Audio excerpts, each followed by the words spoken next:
नमस्कार। आकाशवाणी चंडीगढ़ से प्रादेशिक समाचारों के साथ मैं रत्तिका। पहले इस बुलेटिन के मुख्य समाचार।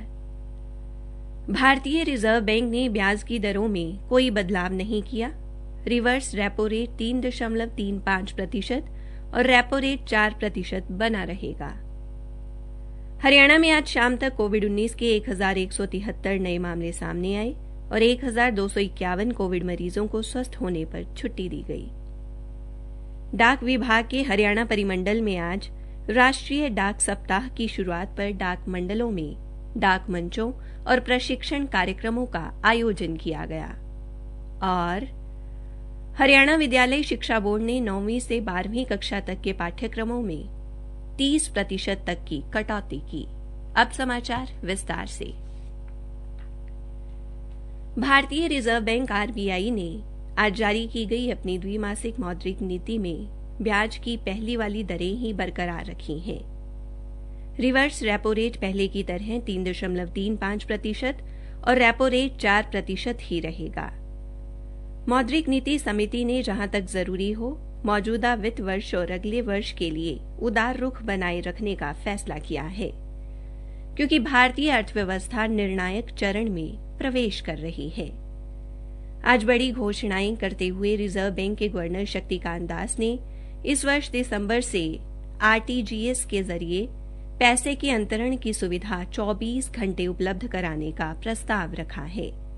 उन्होंने कहा कि रिजर्व बैंक नकदी और आसान वित्तीय शर्तों तक बाजार प्रतिभागियों की पहुंच को सुनिश्चित करने के लिए सभी उपाय करने को तैयार है।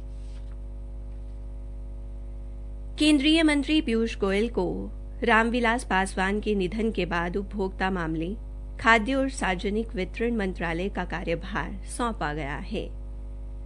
राष्ट्रपति रामनाथ कोविंद ने कहा है कि श्री गोयल अपने मौजूदा मंत्रालय के साथ साथ इस मंत्रालय का प्रभार भी संभालेंगे।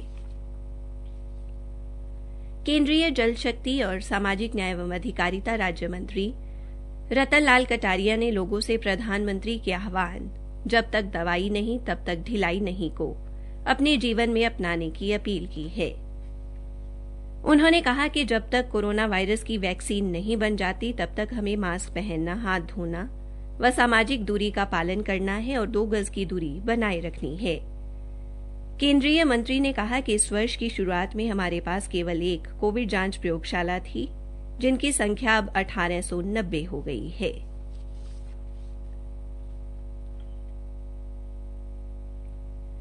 हरियाणा में आज शाम तक कोविड-19 के 1173 नए मामले सामने आए हैं, जबकि 1251 कोविड मरीजों को स्वस्थ होने पर अस्पताल से छुट्टी दी गई है। विभिन्न जिलों से हमारे संवाददाताओं से मिली जानकारी के अनुसार पंचकुला जिले में आज 55, अंबाला जिले में 43, फरीदाबाद जिले में 153, यमुनानगर जिले में 21, भिवानी जिले में 11 और सिरसा जिले में 75 लोगों में कोविड संक्रमण की पुष्टि हुई है, जबकि भिवानी में 81, यमुनानगर में 37, अंबाला जिले में 70, पंचकुला जिले में 65 और सिरसा जिले में 60 कोविड मरीजों को स्वस्थ होने पर छुट्टी दी गई है। फरीदाबाद से हमारे संवाददाता ने 2 कोविड मरीजों की मृत्यु होने की खबर दी है। स्वास्थ्य विभाग के अनुसार अंबाला, रोहतक, यमुनानगर और भिवानी में 1-1, जबकि पानीपत और झज्जर में 2-2 कोविड मरीजों की मृत्यु हुई है। हरियाणा के कृषि मंत्री जयप्रकाश दलाल ने कहा कि कांग्रेस प्रधानमंत्री नरेंद्र मोदी की लोकप्रियता से घबराकर देश में अव्यवस्था फैलाना चाहती है, जिसे कामयाब नहीं होने दिया जाएगा। कृषि मंत्री ने भिवानी में कहा कि अब 2 गुना किसानों को फसल लाने के लिए बुलाया जाएगा और 30-40 दिनों में खरीद पूरी कर ली जाएगी। उन्होंने कहा कि किसानों को फसल की अदायगी सीधे की जाएगी। कृषि कानूनों के पक्ष में आज भिवानी जिले के सैकड़ों किसानों ने ट्रैक्टर जागरूकता रैली निकाली। इस मौके पर भिवानी महेंद्रगढ़ से सांसद धर्मवीर सिंह ने खुद ट्रैक्टर पर सवार होकर इस किसान जागरूकता ट्रैक्टर रैली को रवाना किया। उन्होंने कहा कि नए कानून बनने के बाद अब देश के किसानों को ये छूट मिल गई है कि वे अपनी फसल मंडी या उसके बाहर अपनी इच्छा से बेच सकते हैं। यमुनानगर जिले की सभी 13 मंडियों में धान के मौसम के दौरान किसानों व मजदूरों को दोपहर का खाना व चाय निःशुल्क दिया जाएगा। जगाधरी मंडी में इस योजना का शुभारंभ करते हुए उपायुक्त मुकुल कुमार ने कहा कि खाने व चाय का प्रबंध आढ़तियों व सामाजिक संगठनों के सहयोग से किया जा रहा है। प्रदेश की अन्य मंडियों में भी ये सुविधा उपलब्ध करवाई जाएगी।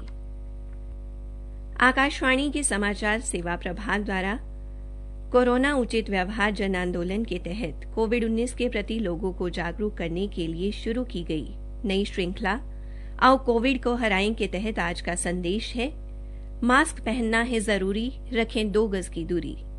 कोरोना वायरस से खुद को और अपने आसपास के लोगों को बचाने के लिए कोरोना उचित व्यवहार का पालन करें, ये आपकी सामाजिक जिम्मेदारी भी है। हरियाणा परिमंडल की मुख्य post master general Ranju Prasad ने आज राष्ट्रीय डाक सप्ताह की शुरुआत पर कहा कि डाक विभाग ने कोविड काल में जनसेवा में अभूतपूर्व योगदान दिया है। उन्होंने बताया कि हरियाणा परिमंडल के 7100 डाककर्मी कोविड काल के दौरान कोरोना योद्धा की भूमिका निभा रहे हैं। उन्होंने अब तक सैकड़ों टन जरूरी दवाएं, पीपीई किट और वेंटिलेटर जरूरतमंदों और अस्पतालों तक पहुंचाए हैं। इसके अलावा 70 करोड़ रुपए घर घर जाकर वितरित किए हैं और डाक मित्र ऐप के माध्यम से अन्य बैंकों के ग्राहकों को भी सेवा प्रदान की है। राष्ट्रीय डाक सप्ताह पर बोलते हुए उन्होंने कहा कि 15 अक्टूबर तक ये सप्ताह मनाया जाता है, जिस दौरान जनता और व्यापारिक प्रतिष्ठानों से संपर्क बनाकर उन्हें विभाग द्वारा प्रदान की जा रही सेवाओं के बारे अवगत कराया जाता है। मुख्य पोस्ट मास्टर जनरल ने कहा कि आज ही के दिन 1874 को विश्व डाक संघ का गठन हुआ था, इसलिए इस सप्ताह की शुरुआत 9 अक्टूबर से होती है। आज इस दिवस पर डाक मंडलों में डाक मंचों का आयोजन किया गया और कर्मचारियों को प्रशिक्षण दिया गया। उन्होंने बताया कि कल बचत बैंक मेले का आयोजन किया जाएगा, जिसमें इंडिया पोस्ट पेमेंट बैंक की विशेषताओं और नई सुविधाओं के बारे में जनता को बताया जाएगा।